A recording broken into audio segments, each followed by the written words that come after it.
Is he that busy? Startled, the servant looked up and then bowed again. Yes, that's right, she continued. I see. Can you tell him not to be too sorry? I'm sure he's worried about making me wait. Tell him I'm fine and not to worry about it. Bryn held back a laugh. The servant nodded earnestly at Lilika's words. Oh right. Can I send her with the newly made tea? Bryn, what do you think? I think it's fine, she replied. Really? Then, bring me a basket. I'm sure he would be regretful if he couldn't taste the cookies made by the chef. After a while, the servant left with the basket and Bryn was happy to see that. Lilika sighed and said, if someone is too busy, they can break their promise. However, I'm afraid they'll feel apologetic for that. Bryn nodded joyfully at the good-natured innocence of her remark. Her master thought that anyone who broke their promise would feel guilty. She already knows how the prince will interpret the princess's words, but Bryn doesn't care because she knows when the crown prince sees the real princess he will understand how the princess's words aren't filled with malice. He had done something so shameful, wouldn't he be disrespectful if he didn't apologize? It's a matter of making things right, but contrary to him, the princess had the virtue of speaking from the bottom of her heart without malice. Bryn was truly pleased, and Lilika said, then shall we drink tea together? It would be a waste to clean up everything now. I would be grateful. Bryn curtsied gracefully. 2 hours had passed and now, the sun was setting. Lilika raised her hand lightly, clenched her fist, and then opened it. The servants quickly went far away to not hear their conversation. Lilika looked at her hand in wonder. She spoke, it really works. Bryn spoke, sure. Light hand signals work anytime, anywhere.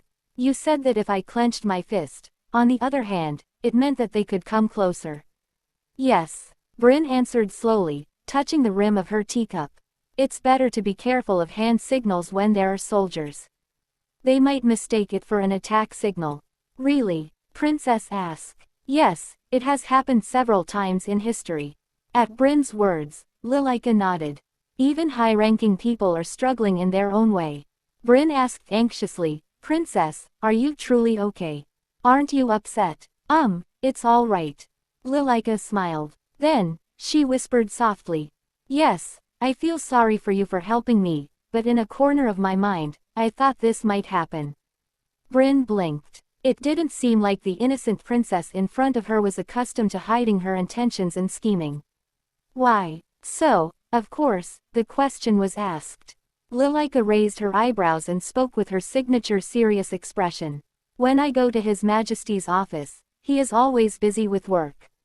Then, when I ask Sir Lat, he says, I cannot go because I'm busy today. Even though he had promised. That's what happens all the time.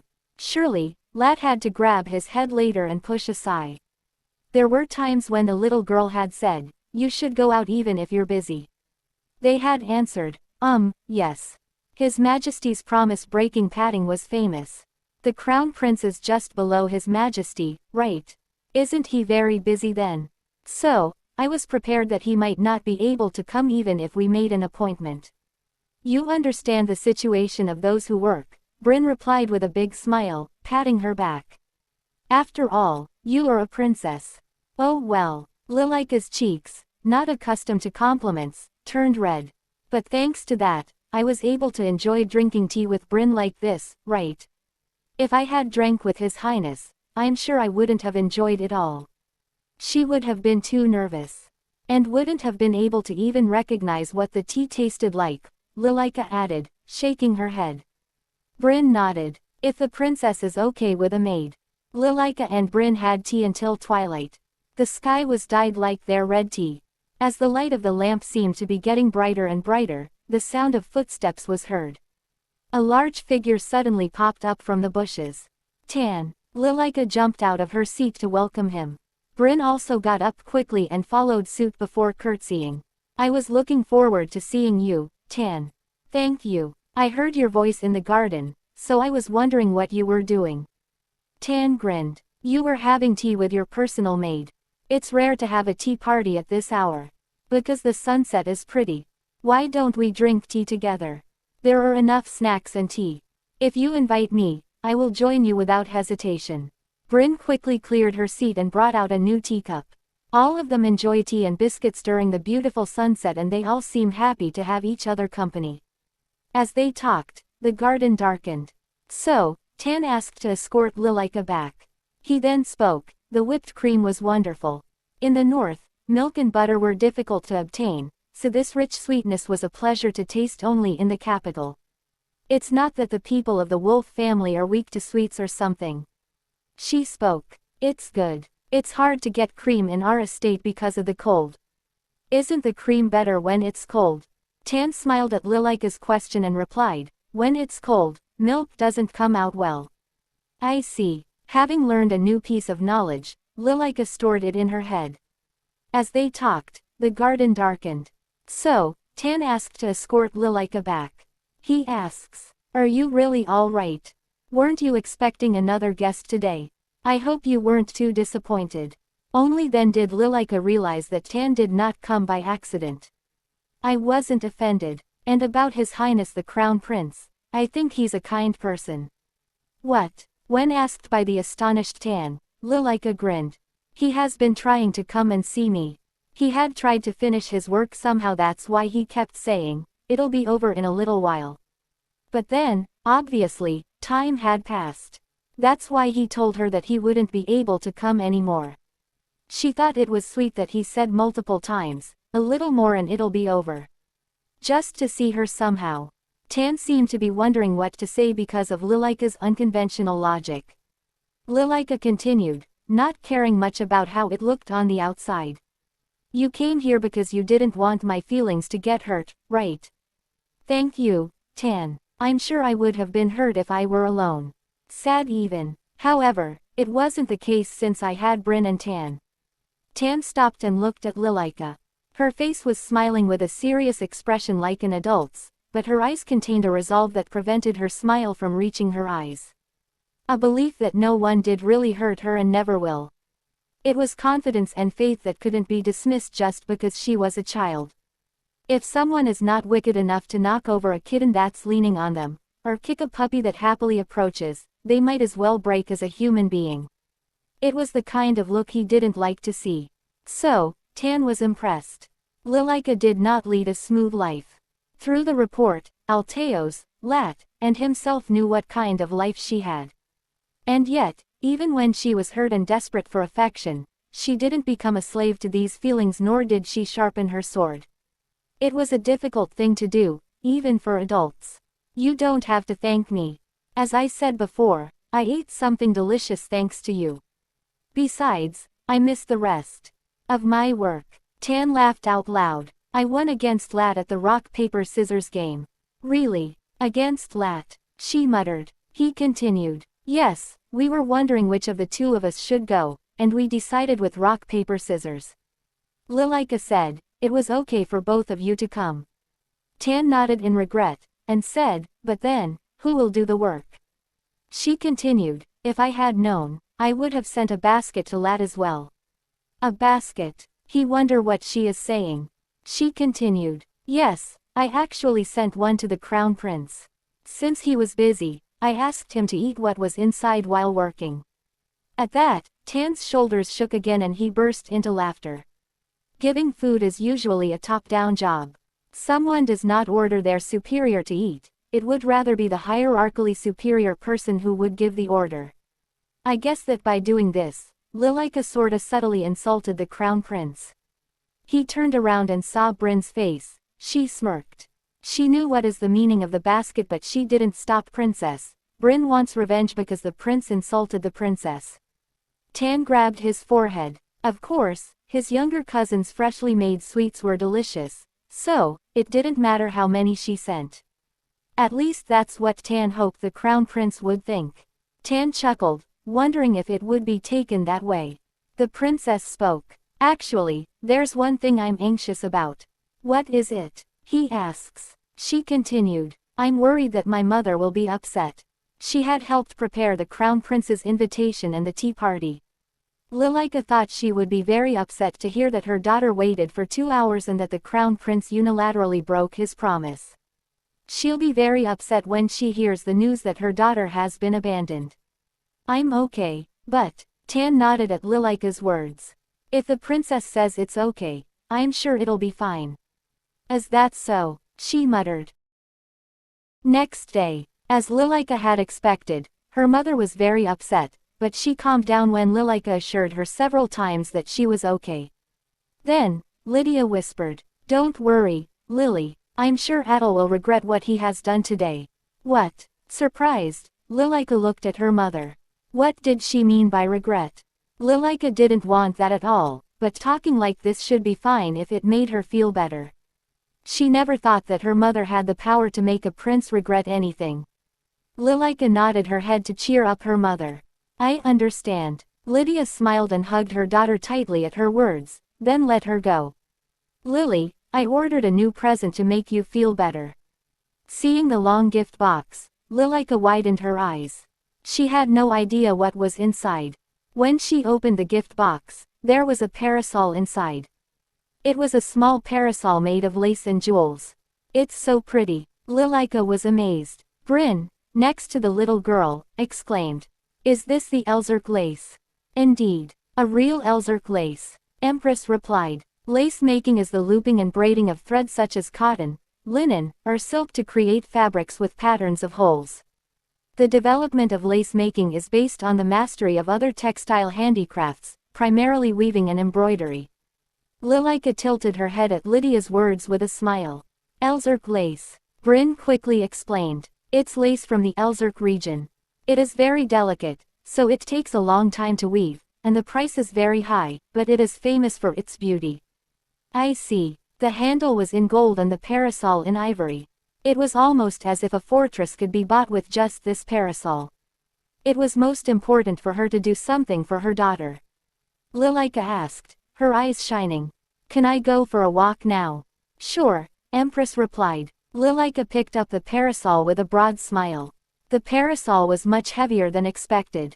It was all the more so because she was thinner than her peers. But she didn't want to disappoint her mother, so Lilika pretended to be fine. I'll hurry up and go right away. Yes, yes. Lydia nodded with a satisfied smile. Lilika grabbed the parasol with both hands and went outside. When she unfolded the parasol, the hanging crystal decorations bounced the sunlight into iridescent shards. Oh my gosh. Taking a deep breath, Lilika put the parasol on her shoulder. It was a little lighter that way. As she leisurely strolled through the sunny garden, Lilika turned her parasol in a circle. Pieces of light were scattered all over the place. The new pair of young goatskin shoes made a light hoof sound, and Lilika's heart became lighter with each step. If only the spring wind hadn't blown. As the parasol was swept away by the wind, Lilika felt her body jerked away. Princess! Shouted Bryn, surprised. It's okay, Lilika shouted, but the strong spring wind blew her parasol away in an instant. No, thinking that the parasol would fly away, Lilika couldn't think things through and she started running after the parasol. She gave up the idea of running along the garden's path.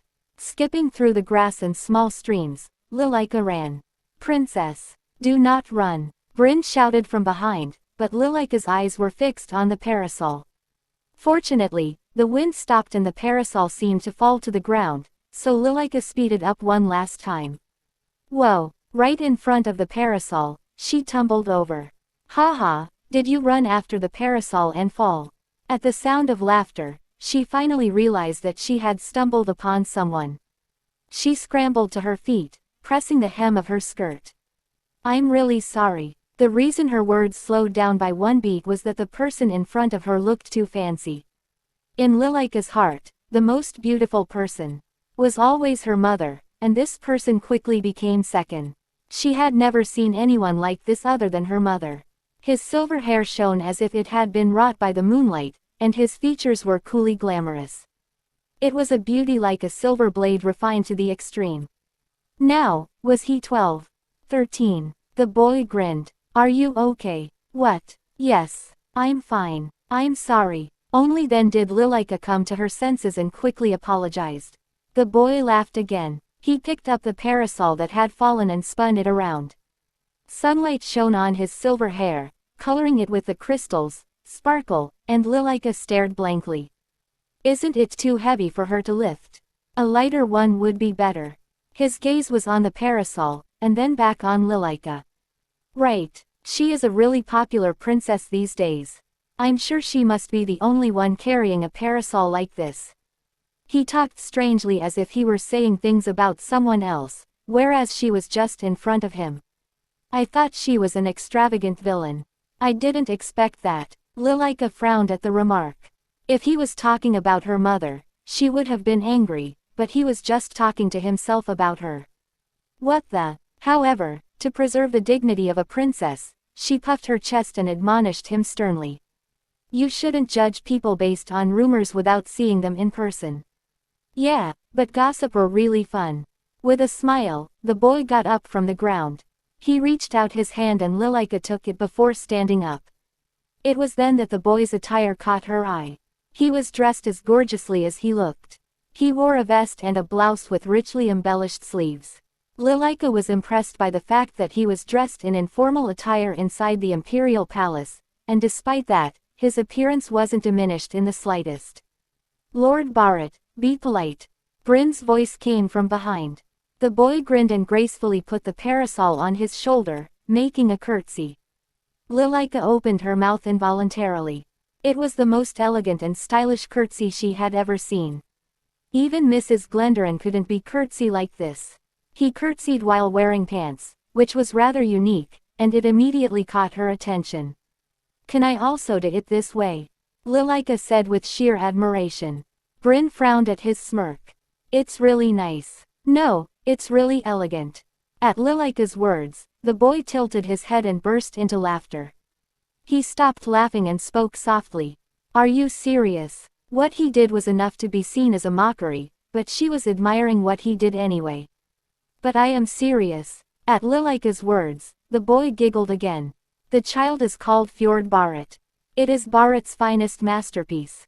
The last words were full of sarcasm, and Lilika didn't know if Bryn was talking to herself or not. Lilika responded. Nice to meet you, Lord Barrett. Just call me Fjord. The boy replied. Fjord. Lilika muttered his name before asking abruptly. She then opened her book. Would you mind teaching me your curtsy? Hearing this he was surprised. He muttered. Teaching a princess how to curtsy? Yes, I've never seen anyone do a curtsy like that. I really want to learn, she replied. He scratched his cheek and spoke. I need the permission of the imperial family to teach the princess. Why don't you get it first? Oh, that's right. I had no idea. I'm sorry for asking so suddenly. Seeing the young princess apologizing seriously, Fjord made a strange expression. He smiled bitterly and folded the parasol before giving it back to her. I don't think the tactic to make fun of you is going to work. Let's just go back home. You won't hear good things if you say you met me here. I'd like that as well, princess. Bryn chimed in. Lilika nodded in response. Bryn seemed to want to leave this place as soon as possible. Lilika followed her through the woods and looked back. Fjord, who was standing there, curtsied again, and Lilika waved her hand without realizing it.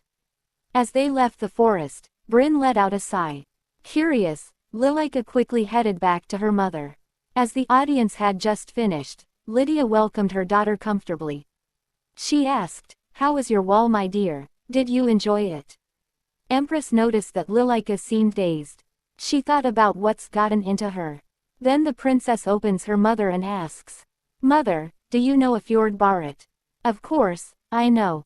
Lydia knew the name well. Wasn't he Duke Barrett's masterpiece? Was he around 12 by now? He'll be dead in 3 years. The princess spoke. We met in the garden. He picked up my parasol. Lydia frowned at her daughter's words. Fjord Barrett. In the garden of the Sun Palace. Yes, mother. I see. Lydia was deep in thought. The Duke of Barrett was aiming for the throne. The head of the aristocracy, who was perfectly opposed to the imperialists, was the Duke of Barrett. However, he was not satisfied as the head of the aristocratic faction and he wanted to overthrow the imperial family. Before her return, Lydia stood with Duke Barrett and aimed for the crown prince's life. If the crown prince died, Duke Barrett would be able to take over the throne. Apart from the current crown prince, there were no direct descendants of the Takar family. A golden opportunity created by none other than Duke Barrett himself. Even now, the Crown Prince's mother was of humble birth. In terms of lineage alone, Duke Barrett was closer to the throne. Except the power that only a Takar could use, and the greatest weakness of Duke Barrett. Barrett can never defeat Takar. Lydia, who knew the identity of the current emperor, snorted. She had been on Barrett's side, had lost her daughter, and had been burned at the stake as a traitor. No, Lydia clenched her teeth and corrected herself. Lily died because of me, and I was burned because of my stupidity. If possible, she did not want to be entangled with the nobles or the imperial family. If it had been possible to get out of the slums other than by contract marriage, she would have done it. However, this was the best way to utilize the knowledge that Lydia had acquired after returning. But I haven't thought much about Fjord. He was an outsider from the beginning because he was a person who had died on the way. Rather than that, what would come next? He was an outsider from the beginning because he was a person who had died on the way. Rather than that, what would come next? Lady Barrett. As soon as she remembered it, she frowned, and Lydia changed her mind. Why was the son of the leader of the aristocratic faction wandering around the Sun Palace? It can't be good. Looking at her brooding mother, Lilika mustered her courage and spoke up. Mother, by the way, Fjord is very good at doing a curtsy. I want to learn, but I need permission. A curtsy from Fjord Barrett. I'm sure he's a boy.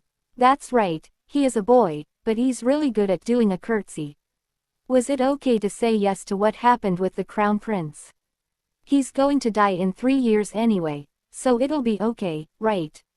Besides, it was the first time her daughter had asked for something first. Adel had broken his promise to come to Lilika's tea party. She had said she was fine, but Lydia knew she was still saddened inside. So, she wanted to do something for her daughter. Lydia went through her plan mentally. Her goal was simple: earn money while acting as the Empress, settle down after the divorce and live happily ever after with her daughter. She had no intention of being too greedy. One life was enough to burn everything under the sway of desire. Now, even the crown of the Empress rolling in her hand was nothing more than a toy. All she could think about doing was staying true to her contract with the Emperor, swaying the social world, and saving money frugally before retiring with her sweet daughter. But it's easy to get stabbed in the back if you retire. She was thinking of leaving while maintaining some good connections, so that if anything happened to Lily later, she could respond efficiently. She had no intention of leaving the aristocratic society without a single connection.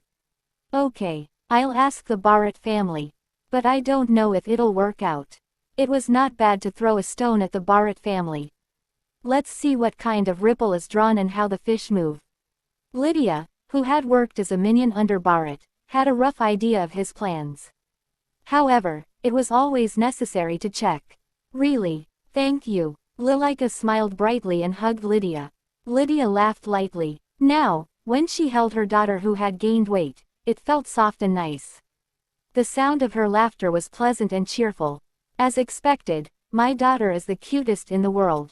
The problem was that other people seemed to have noticed that her daughter was the cutest in the world. Suddenly, Lydia hugged her daughter tightly, recalling the Emperor, a dragon bird saying nonsense about being her father. I'll never give you Lily. I'm Lily's only parent. Lydia smiled after releasing Lilika, who was beginning to stifle. It's a request from Lilika, so of course, I have to listen. The sight of her daughter savoring her words was also lovely. Graceful tenderness and firm gentleness were treasures that only a trained eye could recognize. The Empress then said, Mommy will soon be rich. Then Lily can buy anything she wants. Rich. Lilika's voice was mixed with a bit of unease. Lydia nodded her head. She continued, Yes, Mommy found a great investment. What kind of investment is it? Lilika asked. Lydia smiled, and spoke. It's a man named Ubara, and he was looking for someone to invest in his expedition. He left a little while ago. Lily would have been happy to hear his story too. An exploring expedition. Lilika became anxious. Yes. Lydia nodded. Lilika became anxious as Lydia nodded. It was an expedition. Lydia said frankly. I've been told here and there that he's a fraud, but the truth is that he's an honest man. What? Lilika shouts. Lydia said, it's because his clothes are a little off, but you don't have to worry. Anxiety rushed in like a dark cloud, and Lilika asked softly. So how much did you invest? All the down payment. Lydia reassured her daughter, who had a surprised rabbit-like face, several times. Don't worry. Trust your mother. Lilika couldn't bring herself to say, that's the most unreliable thing. She mumbled and jumped up from her seat. I'll go talk to him myself. Lydia asked, you, okay. He may not have left the palace yet, so if you let me call him now. No, I will go and meet him this instant. She was not going to give the scammer time to prepare. Lydia nodded when she saw her daughter, who rushed to her while saying she was going to battle. Lilika stormed out intending to get her mother's investment back from Ubara. Bryn bowed lightly and followed her. Lydia laughed softly. Oh, dear. It was nice to see her daughter being so brave. Ubara may be confused, but I'm sure he'll persuade her well. His slick storytelling skills must have contributed to him being called a swindler. However, the man who was called a fraud would soon become a legend of the expedition team. Thus, she planned to invest her entire fortune in Ubara. Obviously, Lilika didn't believe in her, and that was largely Lydia's fault. She was thinking of showing some great success to instill trust in her daughter. Now, she's been busy establishing herself in high society. The evenings she graced with her presence became more and more recognized. Bustle against crinoline. The Crinolians were aristocratic, and it seemed that they would not be influenced by the Empress, who didn't acknowledge where she came from. That's their loss. Anyway, the next time the Grand Theater catches on fire, the women in the crinoline will not be able to escape and will burn. Then, the bustle dress would completely settle, and the Empress would have artificially advanced the fashion. Well, I can't let it burn though. She shook her head as she came up with a plan. She took out a new paper to write a letter. Meanwhile Bryn was running behind the Lilika. There was only one way out, so, as she ran across the garden, Bryn said from behind, the Imperials walk, they don't run. But Lilika didn't think it was necessary to be part of the Imperial family right now. Feeling the trust she had in her mother, a trust she had never known, falling through the ground, Lilika narrowed her eyes. She quickly caught up with him. Wait for a moment. Stop. The man who was walking along the corridor, following the servant, stopped in surprise. Lilika took a deep breath.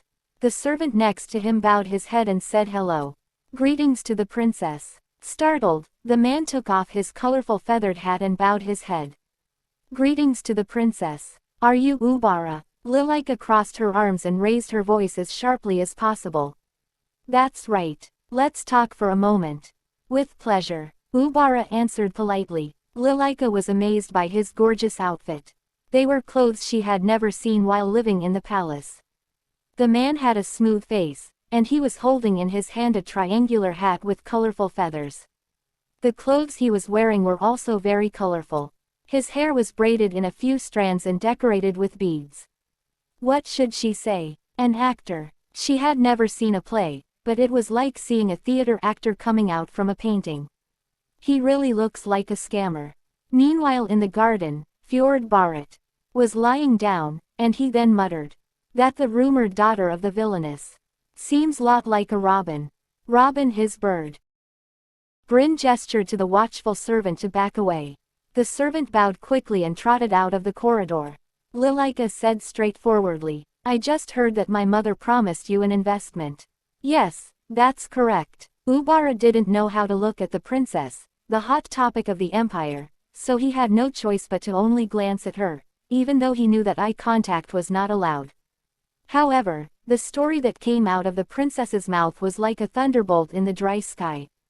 There are many rumors that you are a swindler, so you must have deceived my weak-hearted mother. Lilika stamped her feet like an angry lamb. Go and tell my mother the truth right now. She thought, how is it?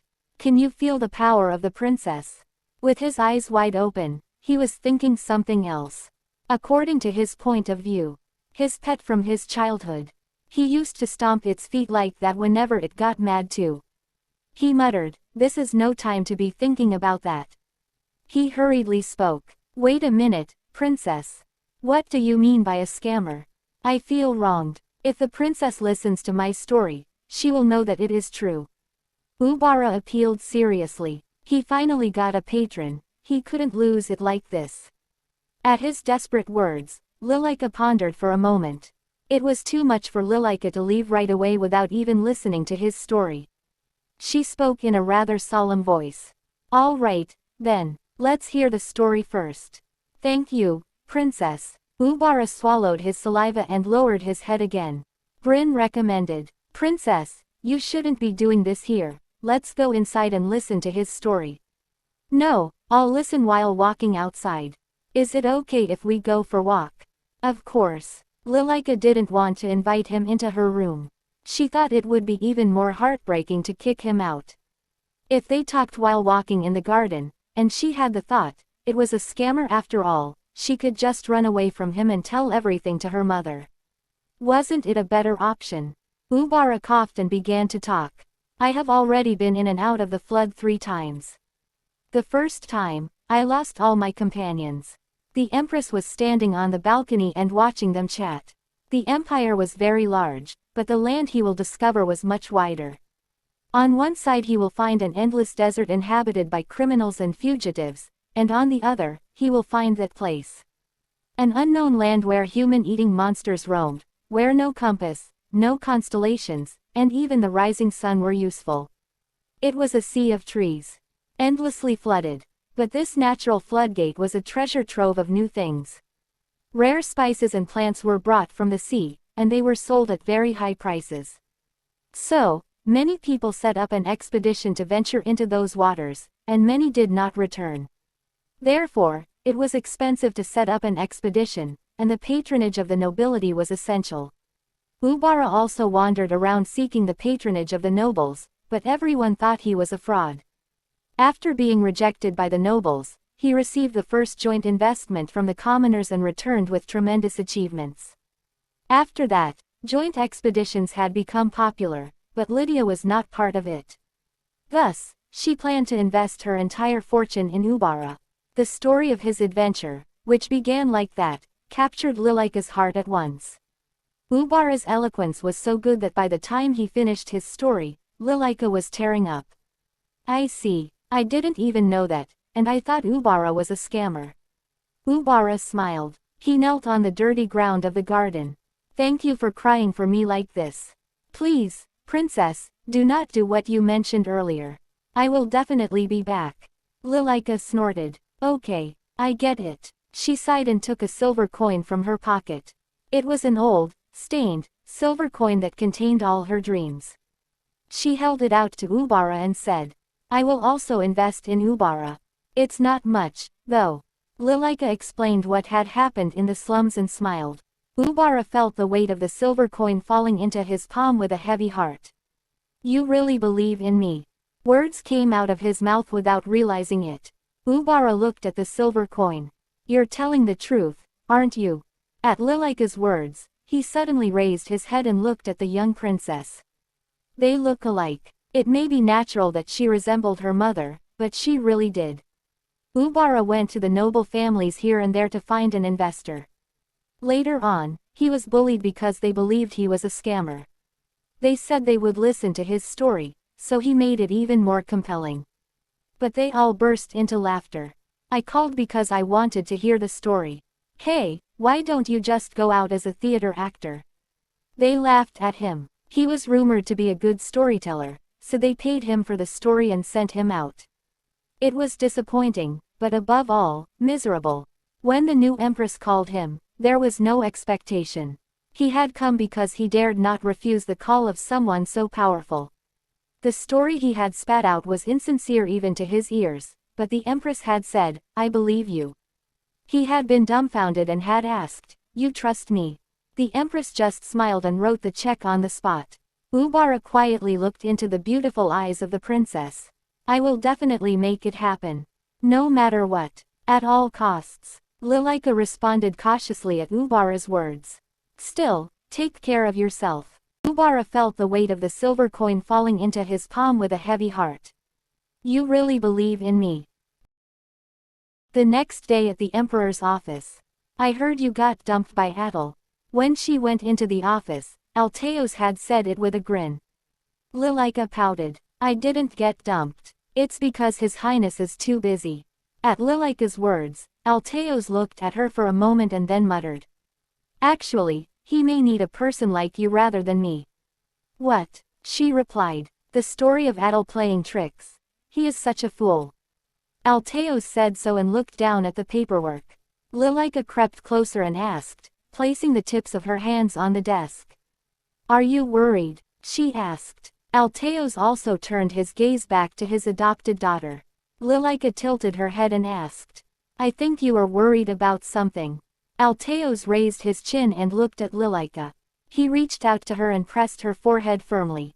Then, he gave it quite a bit of strength, but the little one held well. I'm not worried. At his words, Lilika made a face asking if that was true. Alteos asked. More than that, why? What? She muttered. Why did you think I was worried? He asked. Because you look worried. What more could be said? Lilika tilted her head in the opposite direction again. Alteos said. I thought it was perfect for killing time. But I'm getting more and more interested in it, and that's why I feel troubled. Lilika couldn't understand but listened intently. When you're tired, isn't it sometimes comforting to just complain? Even if she couldn't do anything else, she was confident in her listening abilities. Alteos chuckled. That's it. It's perfect. What is? Before she could finish her sentence, she heard a knock on the door. Lat got up and opened the door. Atel walked inside with a report and stopped. He stared intently at Lilika, who was standing next to the Emperor's desk. Lilika was startled and turned to greet him. Greetings to the Crown Prince. He ignores her openly here. And went straight towards Emperor. Your Majesty, I have brought you the report you asked for. Lat took the report instead and handed a basket to Atel. What is this? Atel asked. Take it, go to the lake with her and get on a boat, Alteos said, pushing Lilika on the back. Atel looked at Lilika, then quickly turned his gaze to Alteos. Is that an order? Kind of, Alteos replied. Then I will. Atel bowed his head. Lilika looked at Alteos in bewilderment, then Lat and finally Atel. Let's go. Have a good time. Lat smiled and saw the two of them off.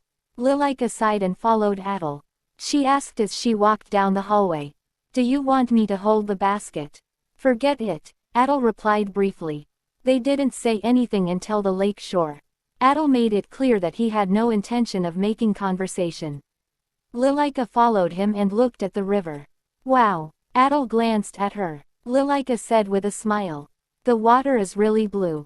The lake is beautiful and the weather is very nice. Oh my god, the lake is so pretty. Bursting with admiration, Lilika looked around. The lake was quite far from the palace, so she had never been here. There are not many people.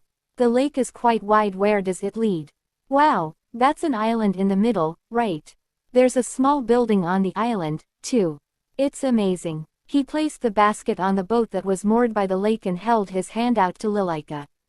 Lilika opened her eyes wide, smiled and took his hand. Only then did he see her face. It was different from the face he had seen at that moment.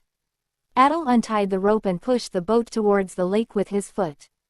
Soon the boat began to move smoothly along the waves. Lilika held on to both sides of the boat for the first time in her life and gradually relaxed. Atel skillfully stood and rowed, and Lilika looked at it.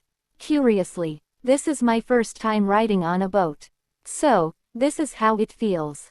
Lilika said as she got into the boat. I didn't ask His Majesty to do this. I know. He had stood her up like that, so there was no way Lilika would ask to meet him first. It didn't matter if Atel didn't answer. Lilika was excited and chatted while looking at the lake. Atel heard her voice. He didn't think she was noisy because it was outdoors. It was just awkward. It had been a long time since he hadn't heard a voice like that. A bright, worry-free voice. Your Highness. Atel looked at her. Lilika opened her mouth candidly. I don't know what Your Highness is thinking, but I've always wanted a brother.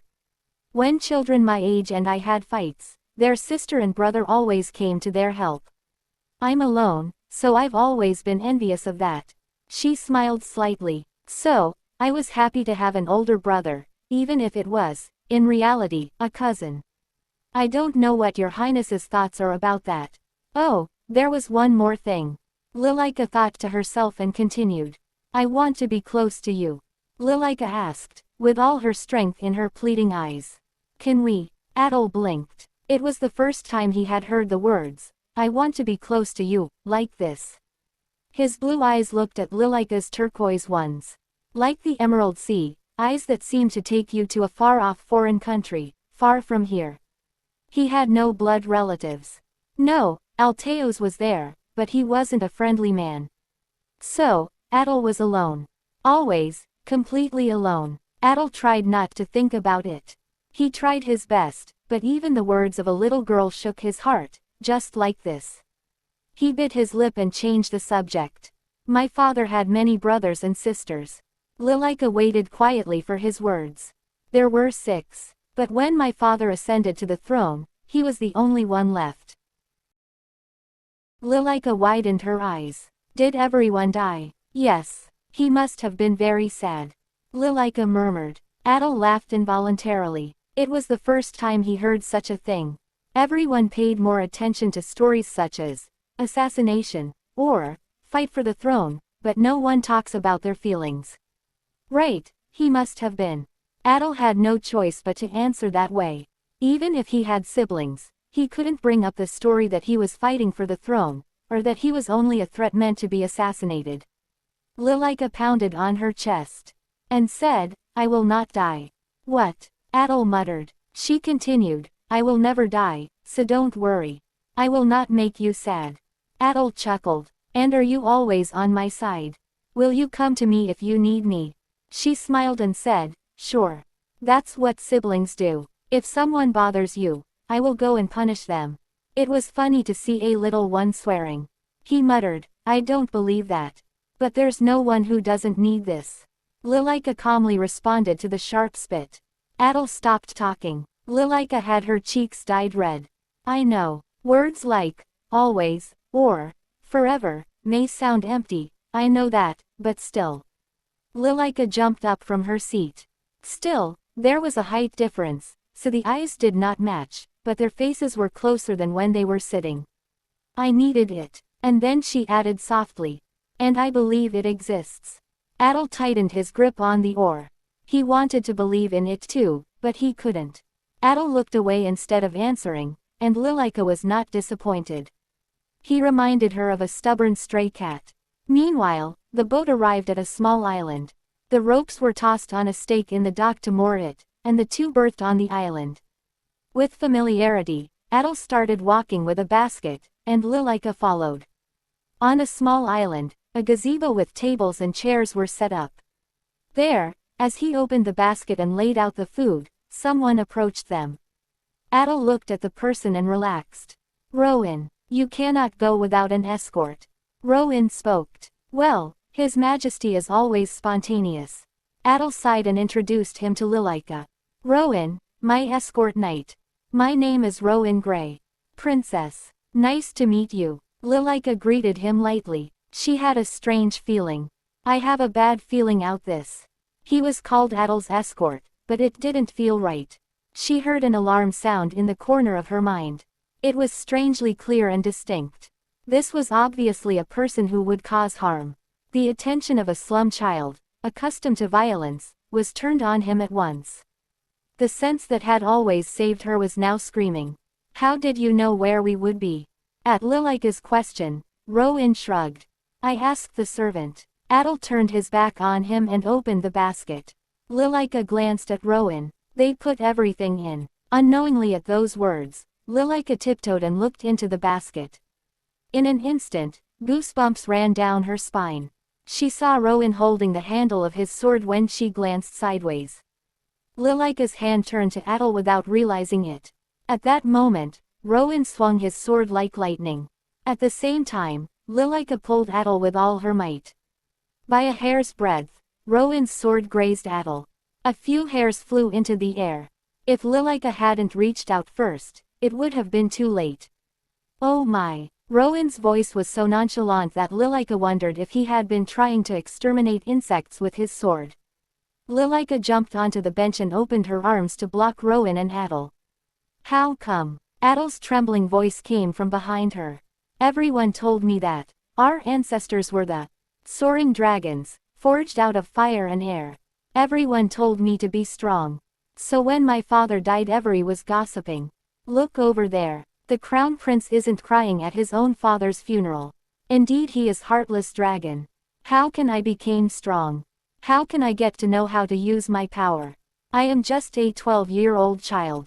What do I do? What do I do? How can I outsmart a trained adult male with a sword? So this is my end. How could you do this, Rowan? Lilika stared intently at Rowan. Rowan sighed. Because I served the crown prince for 8 years, at the very least, I wanted to send you off without knowing, for the sake of it. Why? Why? It was a squeaky voice.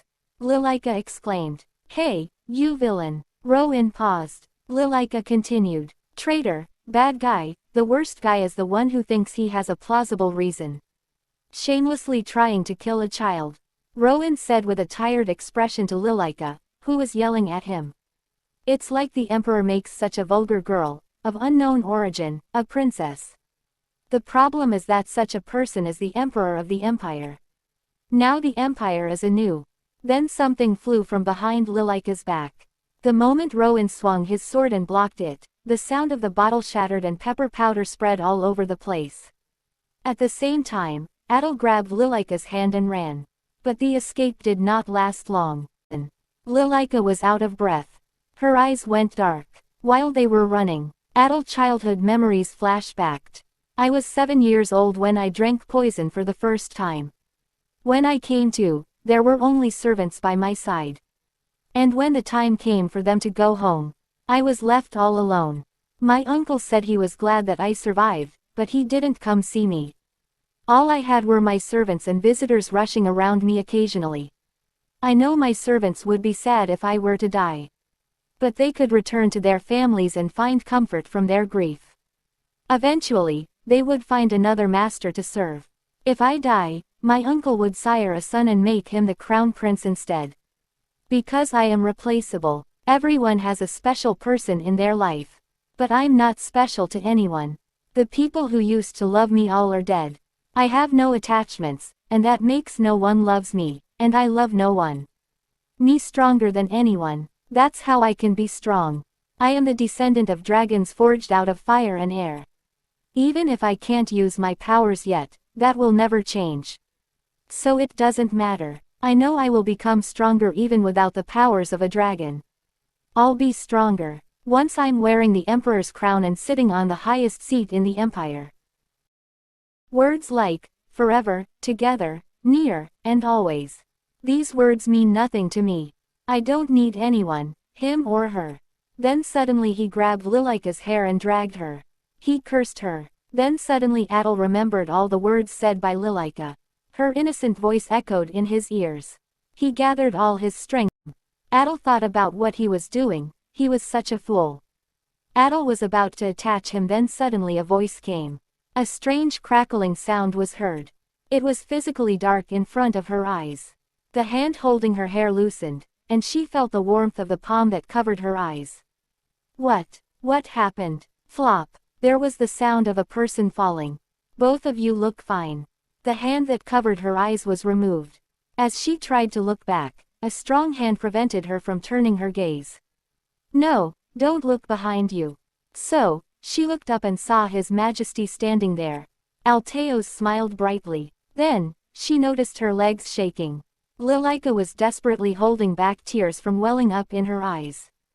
Adel looked at the dead Rowan with a disappointed expression, then turned his gaze to Alteo's.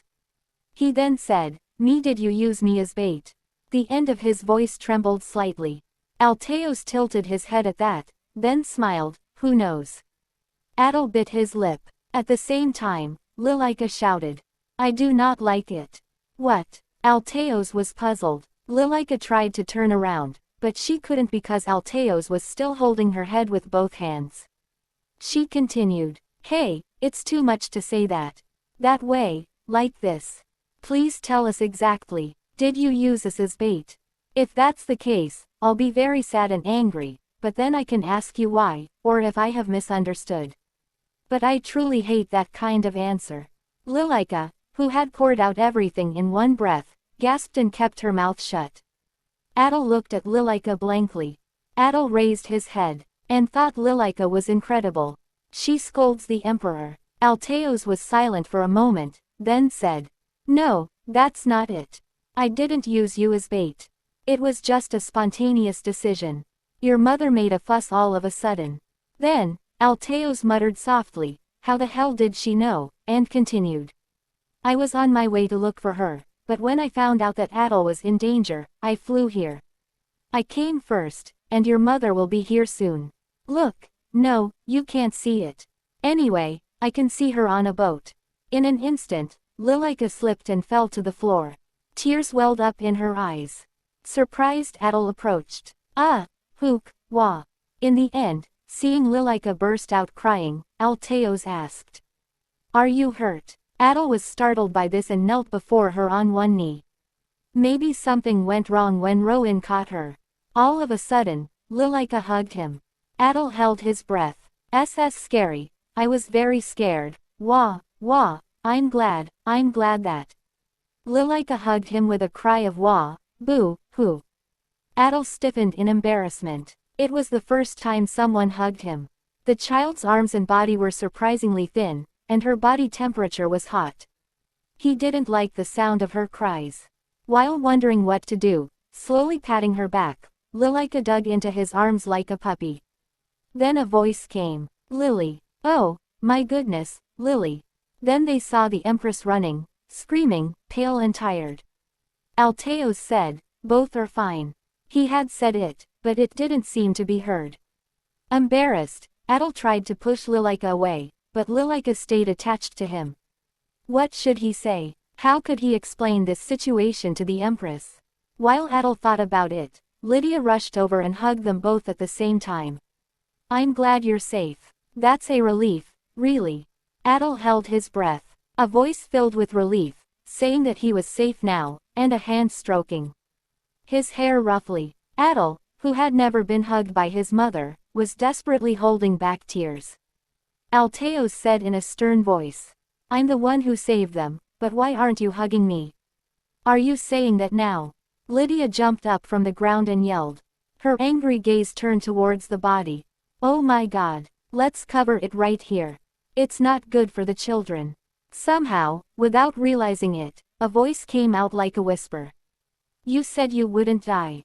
At those words, in his arms, a murmur echoed, "I will never die." Adel smiled involuntarily. After a while, Lilika took a hot bath and sat on the comfy bed. Her mother hugged her and then she drank a large cup of hot chocolate. Adel was with Alteos in his office. No, to be precise, he was with the Emperor and his wife. "I didn't know that the Empress would say something to my uncle." "Are you feeling better?" had said the Emperor. "I was planning of doing a background check on Rowan," but his uncle was interrupted by Lydia, who had turned her heels and raised her voice. "I know I have my shortcomings when it comes to raising children, but you are the worst. If you say it like that, I think he's going to distrust people even more. Could you please stop making others think that way just because you don't believe in humans?" "What?" Alteos was startled. "Oh my God, do you really have to speak as if we were all against you?" Adel stood there, blinking his eyes at those words. He never thought that there would be someone who could raise their voice in front of His Majesty the Emperor. In his mind, he was dancing and enjoying the Empress scolding the Emperor of the Empire. "Distrusting people, me, how dare you?" Alteo's voice lowered, and Lydia stood right in front of him. "Yes, you." The Emperor opened his mouth and spoke, "Ha, what do you know about me?" "Then what do you know about me that you think I don't know?" Lydia clapped back. Alteos took a step closer to her. Seeing Lydia, whose nose seemed to touch his chest, but did not back down, Adel began to admire her without realizing it. "You." At the moment Alteos was about to growl, Lydia raised her hand. "Wait." Then, she turned to Adel. I will support you until you become emperor. His Majesty and I have no intention of having children. It looks like Alteo's is neglecting everything, but I'm going to raise you to the throne. I have this in mind. Alteo's was about to say something, but Lydia stopped him again. She said, "You said we wouldn't fight in front of the kids, didn't you?"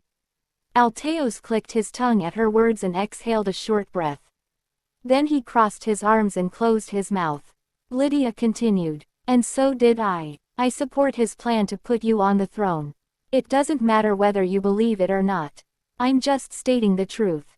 Talking to a child like that. Alteo scoffed from behind, but Lydia didn't even look back. "Then, you may go now." "Oh, and Attal." Alteo stated he never has been involved in an assassination attempt before. "Didn't he?" Alteos frowned. "Why would I want to kill Attal?" Attal was stunned. All this time he thought his uncle was heartless and was trying to assassinate him. But seeing Alteo's expression, Attal was stunned that it was Alteo. "What are you talking about?" expression. Then the emperor turned around and grabbed the empress's chin and spoke. "Shall we continue what we were talking about? Do you think I have trust issues? How dare you say something like that when you hardly know anything?" The empress says, "Well, what do you think I don't know about you? There is one thing I'm sure I know about you, though." And then, Attal left the office as if he had been kicked out. Attal's feelings were complicated. All this time he had bad thoughts about the emperor, the empress, and for the princess too. But the reality is totally different. All these was just in head. It felt like a storm was raging in his head. Then suddenly a maid came and told him that the princess was looking for him. Even at night, he couldn't sleep. So, when he heard Lilika's request, he said he would come directly. Remembering her face, he felt like it would lighten up his complicated mood. And looking at this silly face, all his worries seemed to disappear. How could this girl be so defenseless? She asked if you would like to sleep with me because I always wanted a sibling. Her eyes were sparkling like a gem, and then he couldn't do anything. He lay down on the bed. He asked, "Are you happy now?" "Your Highness," Lilika called him. "What? Aren't you scared, Your Highness?" Attal pressed her head tightly, making it bury itself in the pillow. "I am used to it. This is already my fourth assassination attempt." "Fourth?" Attal nodded as she pressed her head against his palm to rise in surprise. He mumbled despite himself, "I thought His Majesty knew everything and left it alone. He thought he was using him as a chess piece. That it didn't matter if he died. No, he could get to live as long as it maintained the emperor's throne." But today he heard it wasn't the case. It wasn't. Alteo's face was saying, "I'd do something so tedious. I really don't know. I have no idea what you're talking about. I'm not interested, and I don't even want to hear about it. It's boring as it is being the emperor, but now that I'm here, I have no choice but to act the part. Ah, all this is so tedious." That expression on his face really meant that he didn't know what I was talking about. The sight of his uncle fighting with his aunt, a word that Attal was embarrassed about, came as a fresh shock to the boy. "Still, I think it would be scary even if it was the fourth time." With a deep sigh, Lilika said. Hearing her voice, Attal was perplexed. How could she say this? What should he do with her? "I have no choice but to protect her," Attal thought sternly. "I feel more betrayed than scared." Lilika clasped his hand, stroked his hair, and turned to lie down with him. Attal chuckled. "You don't have to look at me like that. Because, when you get angry in my stead, it makes me feel better." The people closest to him were Brand and Pi.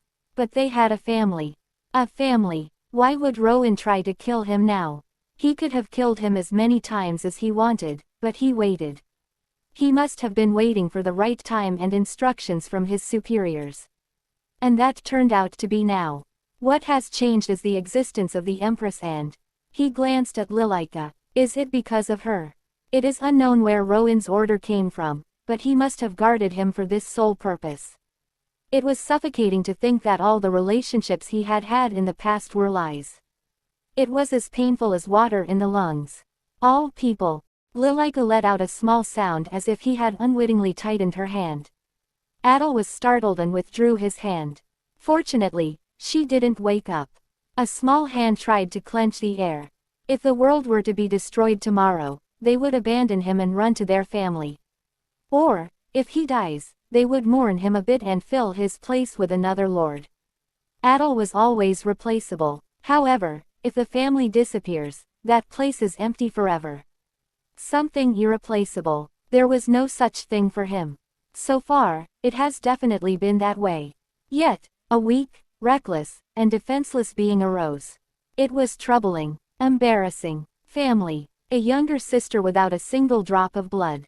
But family was something irreplaceable. He shed some tears without realizing he was crying. This feeling was so pure and new for him. Adel slipped from the head of the bed and laid down a pillow to face her.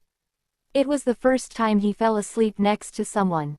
There were so many firsts that he was stunned. Still, Lilika's breathing didn't bother him, and he soon fell asleep. I've never been tempted by sleep so easily before. It was his last thought before he went into Morpheus' arms. Our story ends, my dear friends. Thanks for watching. Please comment and like our video. This will help us.